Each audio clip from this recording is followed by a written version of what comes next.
Assalamualaikum dan hai semua adik-adik yang dengar podcast My Cepaka Channel. Apa khabar semua hari ini? Harap semua sihat dan gembira. Hari ini episod ke-5 dan istimewanya kita ada tetamu baru bersama kita. Kali pertama dijemput ke podcast kita. Jom kita sama-sama ucapkan selamat datang kepada Ustaz Wan Omar. Waalaikumsalam warahmatullahi wabarakatuh buat semua adik-adik. Terima kasih Jasmina kerana jemput Ustaz datang ke sini, dan Ustaz pun sebenarnya rasa teruja dan ada sedikit gemetar kerana ini adalah kali pertama Ustaz masuk podcast My Cepaka Channel. Jangan risau Ustaz. Adik-adik yang dengar semua baik-baik dan suka dengan cerita yang menarik.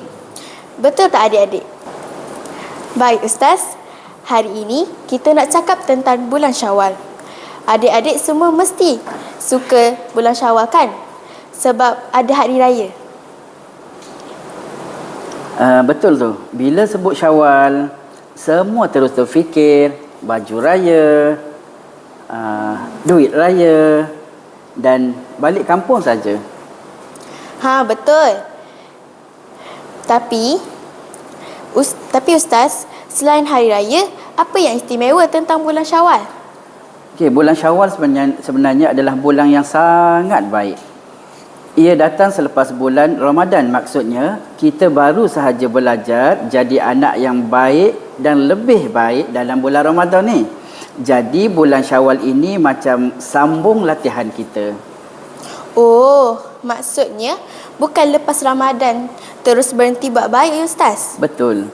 Kita kena teruskan jadi anak yang baik, rajin solat dan hormat ibu bapa. Ustaz, adik-adik mesti nak tahu apa kelebihan bulan Syawal yang mudah untuk mereka faham. Baiklah.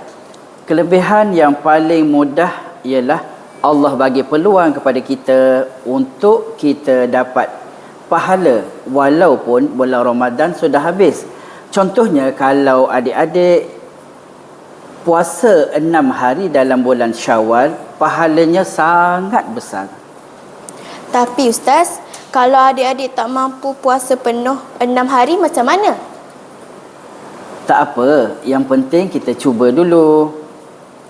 Kalau kita tak mampu berpuasa 6 hari, puasa 1 hari pun sudah cukup. Allah suka anak-anak yang berusaha. Betul tu adik-adik.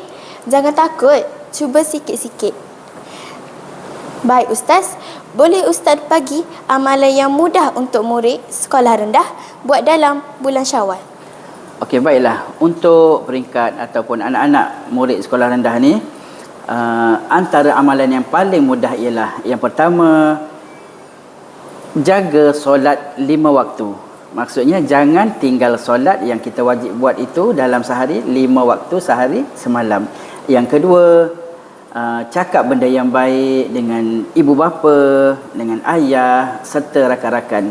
Dan yang ketiga, kita hendaklah belajar ataupun mudah minta maaf dengan kawan-kawan. Seterusnya, yang keempat, membantu ibu ayah di rumah. Yang kelima, baca Al-Quran walaupun sedikit. Wah, senang je kan adik-adik? Bukan susah pun. Yang penting buat setiap hari. Sebelum kita tamatkan podcast hari ini, Ustaz ada tak pesanan khas untuk adik-adik yang dengar? Okey, pesanan Ustaz sebelum kita berakhir iaitu jadilah anak yang baik, bukan hanya dalam bulan Ramadan tetapi sepanjang tahun. Kalau dalam Ramadan adik-adik boleh bangun sahur, boleh solat rajin-rajin, maksudnya adik-adik memang boleh jadi anak yang hebat, anak yang soleh dan solehah. Masya Allah, betul tu. Adik-adik semua memang hebat. Terima kasih Ustaz Wan Omar sebab sudi datang ke podcast My Cepaka Channel buat kali pertama. Terima kasih juga Jasmina, dan terima kasih juga kepada adik-adik yang dengar podcast ini. Jangan lupa dengar lagi episod seterusnya di My Cepaka Channel.